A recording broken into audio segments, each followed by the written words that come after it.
The sky was burning. A small ship tore through the atmosphere of a wild alien planet.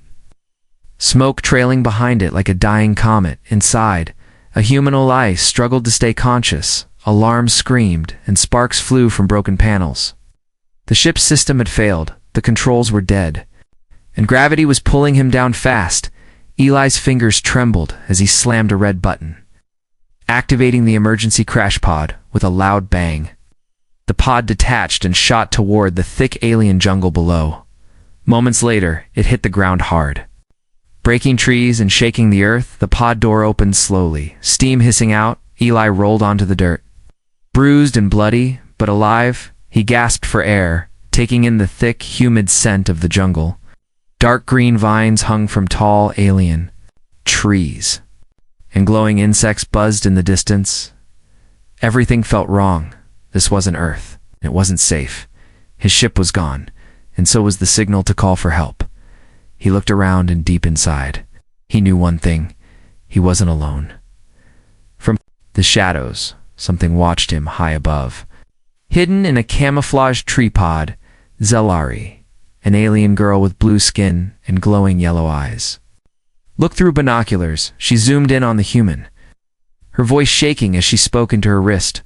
"Come, a human just crashed here," she said, "and he's still alive." "That's not possible," a voice replied. "Valkara kills everything, especially humans." Zelari frowned. Ignoring the doubt in her commander's tone, she had been on this planet for weeks, studying the predators, and she knew exactly what was about to find him.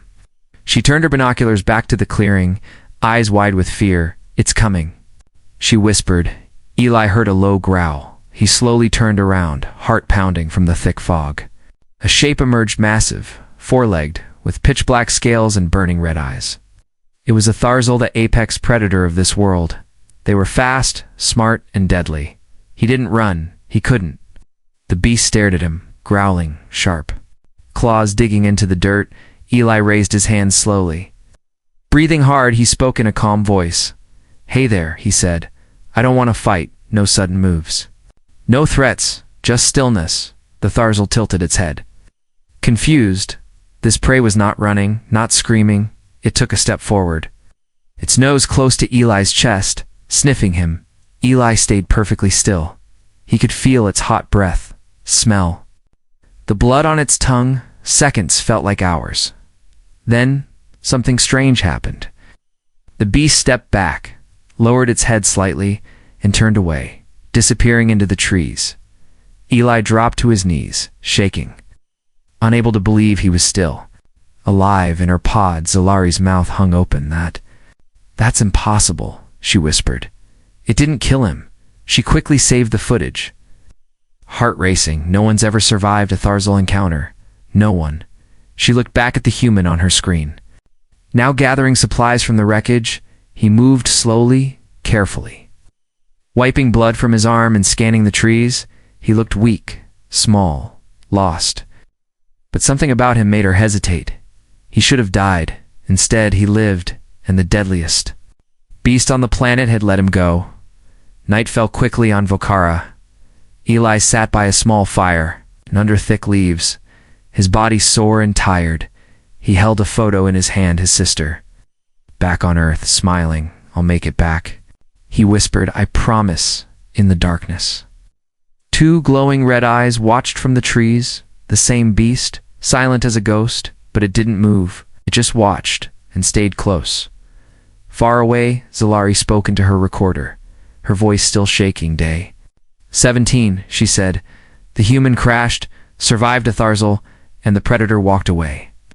I don't understand it yet," she added, "but I think this changes everything." She looked up at the sky where more stars were falling, maybe more ships, maybe more humans. But this human named Eli, he was different, very different, and Valkara had noticed. Zelari had seen many strange things in her short life, but this human was something else. She replayed the footage again, her yellow eyes locked on the screen. There he was, calm, steady, facing the Tharzal without fear, and the beast, the apex predator, had backed away. Not run, not attack, just walked away. Unbelievable. she whispered, her fingers trembling over her control pad. For days, she had been hiding in the trees, observing the wildlife of Valkara, but now, the wildest creature wasn't a predator, was this human, down. Below, Eli woke with a jolt. The fire had died down and cold air pressed against his skin. Shadowy shapes moved in the fog, his instincts kicked in. He held a sharp metal pipe from the crash site like a spear, eyes searching the darkness. But the night stayed quiet, too quiet. Then he noticed fresh footprints, big ones, claws at the tips, circling his camp. He wasn't alone last night. Whatever had watched him had come very close and still hadn't harmed him again. Zalari adjusted her cloaking field and climbed quietly from her tree pod, her light boots making no sound on the bark. She needed a closer look. She moved like a shadow through the forest. Her scanner pointed at Eli, mapping his vitals. Heart rate steady, oxygen level normal. Activity high, focused, not panicking. That was strange. Most beings on this planet were in survival mode 24/7, but this one was thinking, planning, adapting. She whispered into her recorder. Subject shows no signs of stress, despite isolation and predator threats. He is either trained extremely well or completely insane. Her voice cracked into a quiet laugh.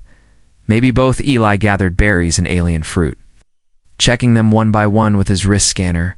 Half were toxic, one gave a slight energy boost, and one had unknown enzymes. He took a risk, ate a small piece, and waited. No burning, no dizziness, just a sharp, sour taste. It was food, and that was good enough. He spoke aloud, mostly to himself. If you're out there again, beastie, I left. Some for you. He set a few pieces of meat and fruit on a rock near the tree line, then turned away and went back to fixing his survival gear. From behind the leaves, Zalari's jaw dropped. He's feeding it, she whispered. He's trying to befriend a Tharzal. This is madness, but part of her admired it. Later that day, something moved near the food pile. Eli didn't look up, didn't react. He just kept cleaning his tools, pretending not to notice the sound of heavy breath, soft footsteps, and then chewing. The Tharzal was eating the food he left again. It didn't attack, just ate, growled softly, and returned to the forest. Eli looked up and gave a tired smile. You've got manners, huh? Shadow, the name he had given it, was becoming more than a name. It was a presence, a pattern, a bond slowly forming. He didn't understand it fully yet, but he could feel it. Trust was growing. Zalari had seen enough. She backed away, climbed back to her pod, and opened a channel to her command. Commander, this is Zalari, she said firmly. I have visual proof. Tharzal is showing non-aggressive behavior toward a human. There was silence, then a sharp reply. That's impossible. Tharzal are untrainable, unpredictable. Do not waste our time with lies. I'm not lying, she snapped. I have recordings. Live data, heart scans, behavioral logs, everything. But the commander cut her off. Return to base. Forget the human, he won't survive long anyway. Zalari stared at the screen, jaw clenched. They didn't believe her, but she had seen it with her own eyes. And she wasn't going to leave. Not yet. This wasn't just science. It was history in the making. A human, alone, bonding with the deadliest creature on the planet. She had to know why. She had to see how far this would go. That night Eli sat quietly, drawing in the dirt with a stick. He sketched a small earth, a stick figure of himself, and next to it, the large shape of Shadow. He smiled faintly, then paused. Something was moving again, closer this time. He turned slowly, saw not one but two sets of glowing eyes watching from the dark Shadow. And another, but they didn't come to fight. They came to sit and watch, and Eli didn't move. Because deep down, something in him had already changed, and the jungle was starting to feel like home. Eli woke up to silence. Not the kind of peaceful silence found on Earth, but the heavy, alert silence of a jungle holding its breath. No insects, no rustling leaves, no animal cries. Something was watching.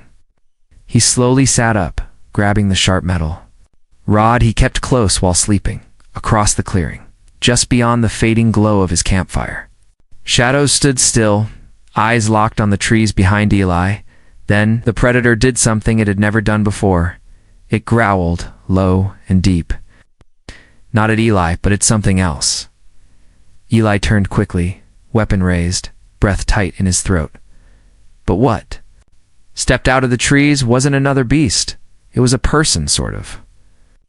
Zalari stepped into the open with her hands raised, her slim figure covered in light armor that shimmered slightly in the morning light. Her eyes glowed yellow, her skin blue, her movements careful. Smooth, trained, Eli's eyes narrowed, his grip on the metal rod tightening. "You're not from Earth," he said slowly. "No," Zalari replied, her voice calm but cautious, and "Neither are you from here." Eli glanced at Shadow, who had stopped growling but remained alert. "Did you follow me?" he asked. "For 3 days," she answered without blinking. "You fed the Tharzal. You spoke to it, and it didn't kill you, should it have?" Eli asked. "Yes," she said simply. "It should have." Eli didn't lower his weapon, and Zalari didn't raise hers. It was a strange balance to strangers, standing between trust and survival. "Why are you here?" he asked finally. "I was studying the predators," she said, "but now I'm studying you." Eli gave a short laugh, dry and tired. "Great, I'm a zoo exhibit." "No," she said, stepping a little closer. "You're a mystery, Shadow." Let out a low huff and walked between them, stopping beside Eli like a guard. Zalari watched with amazement the Tharzal. "It protects you," she whispered. "How?" Eli shrugged. "I didn't run. I didn't fight. I just treated it like it wasn't a monster." "Everything on this planet is a monster," Zalari said. "It's designed to be." "Maybe," Eli replied, "but monsters can change." Zalari activated a small drone that hovered beside her, recording everything. Her voice became more technical.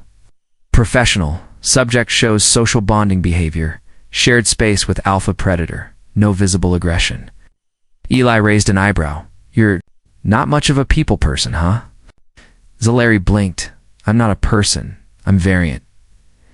Eli smiled slightly. "That explains the glow." Zalari tilted her head. "You're surprisingly calm. For someone stranded on a death world, I've had worse Mondays," he said. Tossing the stick into the dirt, finally lowering his guard a little, Zalari stepped forward again, slowly, carefully, until they were standing face to face. "I want to help you," she said, "but I also want to understand." "Understand?" "What?" "You," she said. "And him," she added, pointing at Shadow. "Because if you can do what no one else has done," she continued, "you might be more dangerous than anything else on this planet." Eli didn't smile this time, maybe. "I am," he said, "but I'm not the one who started this." Later, they sat near the edge of the jungle, Zalari scanning local maps on her device, while Eli shared what little data survived in his crash module. Shadow lay nearby, curled like a watchful dog, always listening, never sleeping fully. Zalari pulled up old files, classified ones, about a failed experiment by a joint alien council. "Your kind tried to train Tharzal before," she said. "It didn't end well, I figured," Eli replied. "They always try to control before they understand. But you didn't control it," she said. "You respected it." Eli looked at Shadow. "Yeah, he earned it too." They both looked at the map again, and something caught Zalaris. Attention! A marked zone deep in the jungle, labeled S-Class Containment, Abandoned. "What's that?" Eli asked, pointing. Zalari's face went pale. "A place we were told to never go," she said, "because whatever was inside wasn't dead." Eli stood, checking his gear. "Then that's where we're going next." From deep within the jungle, past the broken vines and ancient metal walls, something stirred. Sensors flickered, old machines hummed, red lights blinked to life, and a voice, distorted and cold, whispered through the dark. "Human DNA detected. Phase 2. Begin." Asterisk, the jungle didn't breathe here. It waited. Thick vines curled around metal towers, roots cracked through old walls, and silence ruled the ruined site. Eli stepped forward, brushing moss off a steel door. Half buried in the ground beside him, Zalari scanned the air, her device flashing with warning signals. "Radiation low," she said. "But the energy signature is active." Shadow stood behind them, growling low, not in fear, but in recognition. He had been here before, and he remembered the metal door creaked open. Rusty and slow, releasing cold, stale air, they stepped into darkness, lights flickering weakly along the ceiling. Old human tech lined the walls. Broken screens, data ports, and shattered glass tubes. The air smelled like rust, chemicals, and something older. Eli's flashlight stopped on a broken sign, half covered in dust. Project Bond Phase 2 Zalari. Read it out loud, confused. Bond? Eli knelt and wiped more dust off a panel, revealing a familiar logo. Earth Federation Command. Its own government. This wasn't just a lab, it was a secret buried beneath alien jungle. And it wasn't just about predators, it was about humans. They found the first skeleton in the next room, human, still in uniform, head resting against a console.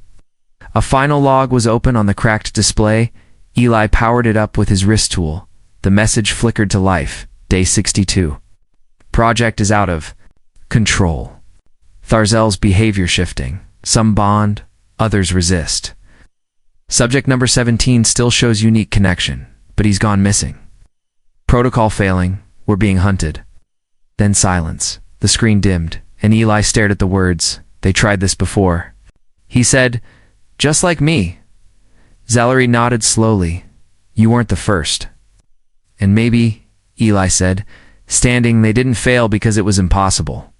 Maybe," he added, looking at Shadow, "they failed because they didn't understand how." The next chamber was worse. Rows of cages, many broken open. Claw marks on the walls, burn marks on the floor.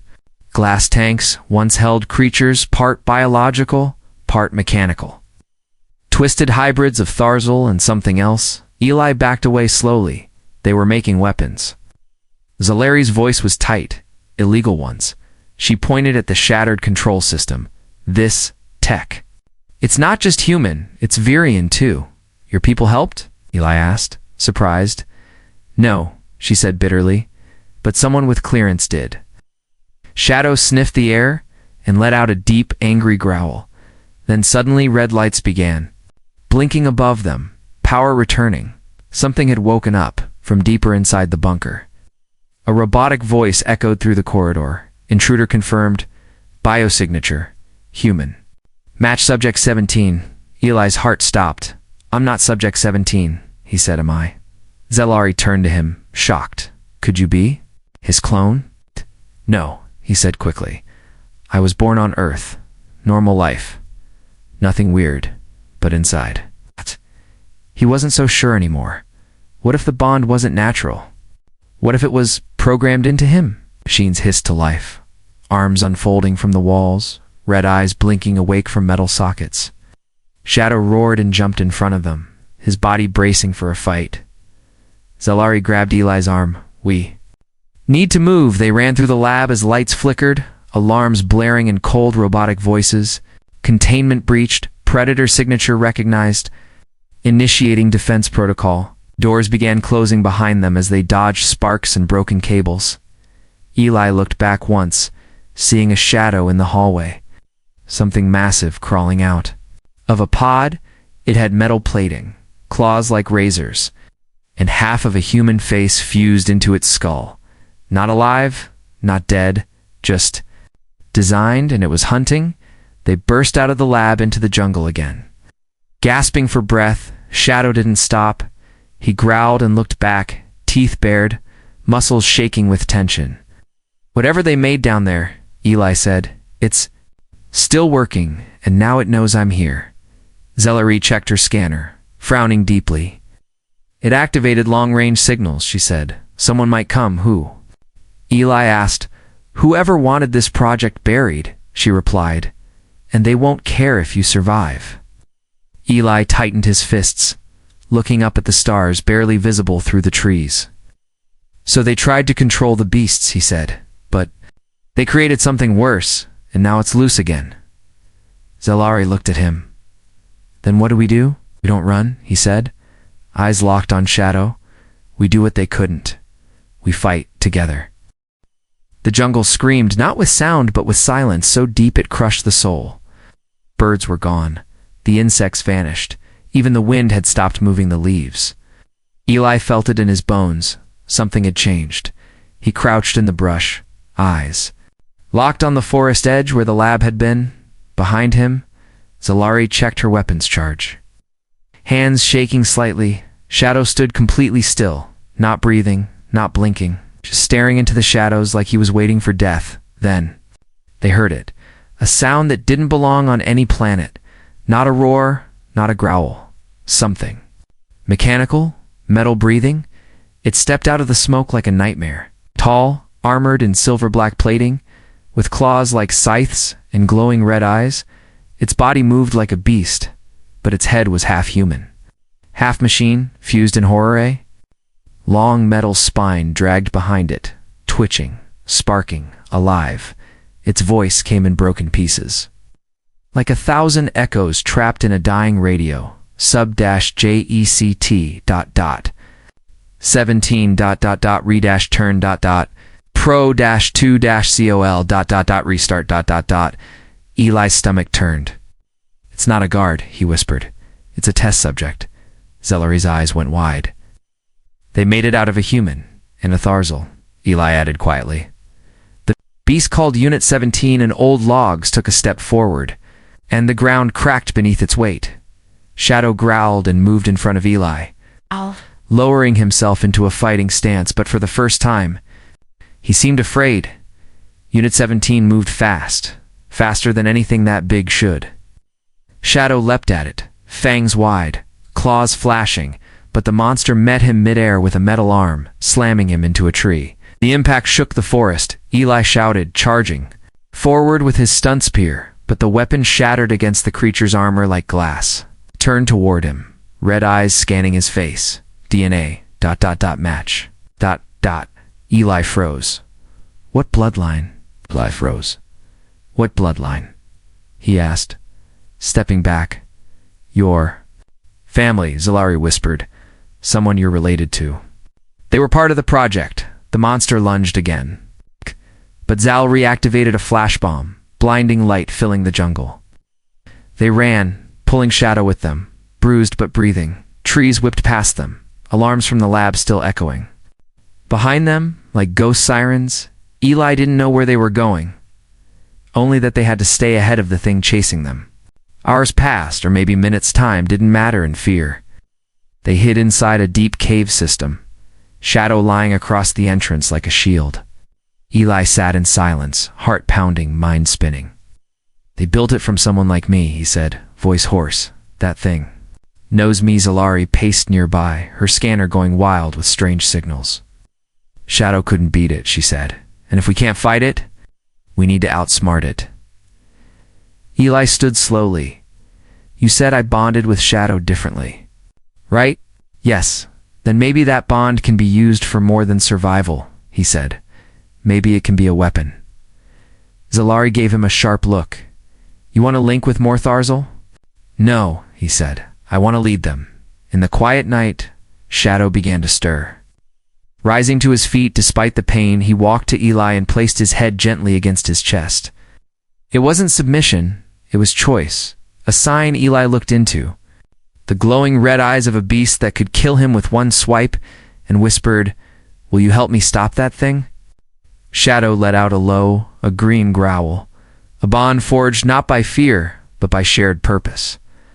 Zalari watched in awe. I don't believe it. He's not just surviving this world, she said. He's changing it, far across the jungle, inside the ruined lab. Unit 17 stood before a long-forgotten console. It raised one clawed hand and plunged it into the data port. Fusing with the machine, old files opened. Locked doors powered up, screens lit up across a hidden facility the others were waking to. Clones, hybrids, abandoned projects, forgotten. Weapons. This wasn't just one monster.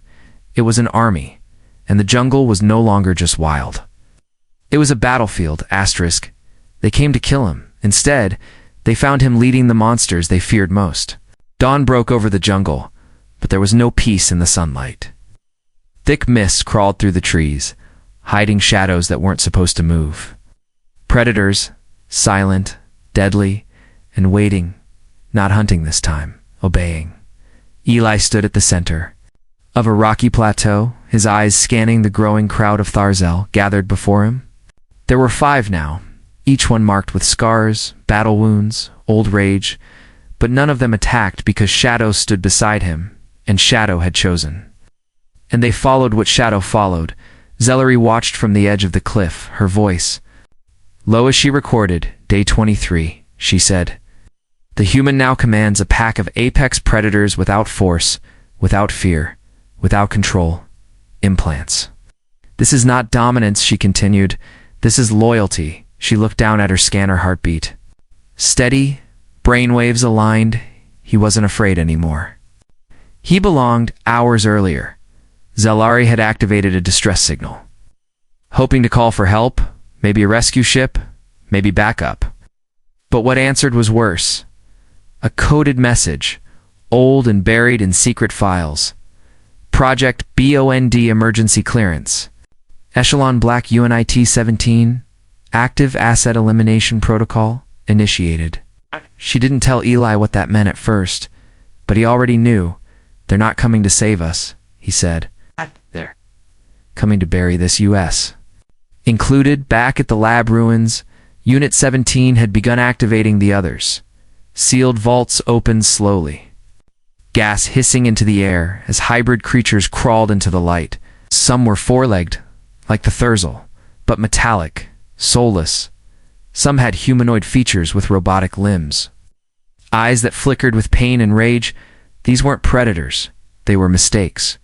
Now they had only one purpose: destroy the one human who still carried the bond. Eli. Eli stood before his strange new allies, unsure of what to say. He wasn't a soldier, not a general. It's just a man who crashed on a hostile world and refused to die. But somehow he had earned their trust. He stepped forward and spoke, slowly, simply, like he had when he first met Shadow. I don't know why you listen to me, he said. Maybe you're tired of being hunted, or caged, or used. I don't control you, he added, but something worse is coming. He pointed toward the horizon, where a faint black smoke trail rose in the distance, and if we don't stop it, they'll wipe out everything that breathes. One of the beasts stepped forward, older scars across its face, and let out a low, rumbling snarl. Then it bowed its head. The others followed. It's not because they were weak, but because they chose. Zellery watched with quiet awe, then tapped her cum device. I'm uploading all of this, she said, to the open galactic net, encrypted. You can't hide this anymore, Eli nodded. Good. Let the galaxy see who the real monsters are. Just before nightfall, the sky cracked with thunder, not from a storm, but from engines, ships. Black and sharp, shaped like knives, dropped into the atmosphere, Federation destroyers. It's meant to erase entire colonies. They didn't send diplomats, they sent executioners. Unit 17 stood beneath their descent. Staring into the sky with cold, dead eyes, he didn't care about the ships, the jungle, or the creatures below. He only cared about one thing: the final experiment. Eli back on the plateau. Eli looked to Shadow, then to Zellery, then at the dark line of ships descending like vultures. We end it tomorrow, he said. Zellery nodded, her voice tight. Or it ends us. Above them, the clouds began to burn, the jungle roared, and the rebellion began. The sky was on fire, not with sunlight, but with falling ships. Black destroyers cracked the clouds open like glass, dropping through the smoke with sirens and flame, but on the ground, in the dirt and green and blood of Valkara, something else had risen, not a machine, not a weapon, a man, a beast, and a bond stronger than anything the galaxy had prepared for. Eli stood at the front of the ridge, wind whipping across his torn jacket. Mud and ash streaked across his face. Behind him, they waited. Shadow and the other Tharzel 7, in total knives, glowing like coals. Claws sunk deep in the soil. Beside them stood Zellery, her armor cracked, her weapon charged, her hands steady. I don't see fear in them, she said, watching the beasts. Eli nodded slowly. Because this time, they know they're fighting for something. The first wave dropped fast mechanical hybrids, part predator, part tech, roaring as they slammed into the jungle. Unit 17 led them, claws gleaming, red eyes focused on one thing only: Eli. Eli didn't flinch. He raised a hand and Shadow roared. The pack charged. Beast met beast, flesh met metal. Trees cracked and fell as the jungle turned into a war zone. But it wasn't chaos, it was coordination. Eli had learned, adapted, and passed. Something strange to them. All strategy, patience, unity. Something the scientists never saw coming. Shadow tore into the hybrids like a ghost. Fast and brutal, his movement guided by instinct and something deeper connection. Eli fought too, with weapons built from crash metal and jungle bone. Using speed and precision rather than strength, Zelari moved like lightning, her tech slicing through machine armor with trained grace. But even with all their power, the hybrids kept coming. And then, the roar came. Unit 17 entered the battle. Everything stopped for half a second. Like the planet itself took a breath, even the predators stepped back, sensing what stood before them. It wasn't just a hybrid. It was the last memory of a broken project. A failed dream stitched together with pain, and it wanted Eli. Eli stepped forward alone. His voice calm, steady, carrying across the battlefield. "You're not a monster," he said. "You're a prisoner." Unit 17 paused. Head twitching, systems flickering. "I know what they did to you." Eli continued. "They used you like they tried to use me." For a second, the red glow in its eyes dimmed, then flickered violently. "I was first," it said, voice breaking, "and I'll be the last." It lunged. Faster than anything its size should move, but Shadow intercepted it midair. Crashing into the monster with all his weight, the two rolled through the trees in a blur of claws and steel. Eli ran after them, with Zelari right behind. They found the two locked in brutal combat, Shadow bleeding badly. Unit 17's systems sparking, rage boiling through every strike. Eli shouted, "Shadow, move." He leaped onto the back of Unit 17 and slammed a stolen energy core into its shoulder port. The machine shrieked, convulsing, but didn't fall. Instead, it threw Eli off and raised one claw toward him. Shadow howled, pounced again, and sank his teeth into the joint where steel met bone. Unit 17 screamed, and for one moment, Eli saw its human face glitch, sad, broken, scared. "I'm sorry they did this to you," Eli whispered. Then Zelari fired her final shot, a blast of plasma into the open core Eli had exposed. The creature froze, systems burning out, and finally collapsed. Silence fell. Eli sat beside Shadow, placing a hand on the beast's shoulder. "You did good," he said. "You saved us." Shadow let out one final breath and closed his eyes. Not in pain, but in peace. Eli didn't cry. Not yet. He just sat there, still, until the jungle began to sing again. Birds returned, wind moved through the trees, and life continued. Days later, broadcasts rippled across the galaxy, footage of the battle, of the human and the predator who stood together, of the girl who defied orders to protect truth. They called Eli a myth, a threat, a miracle. But to those who knew, he was something else. He was proof that monsters are made, not born, that humanity, even stranded and wounded, could rise, lead, and change everything, and that sometimes the most dangerous thing in the galaxy is a man with nothing left to lose and something left to protect.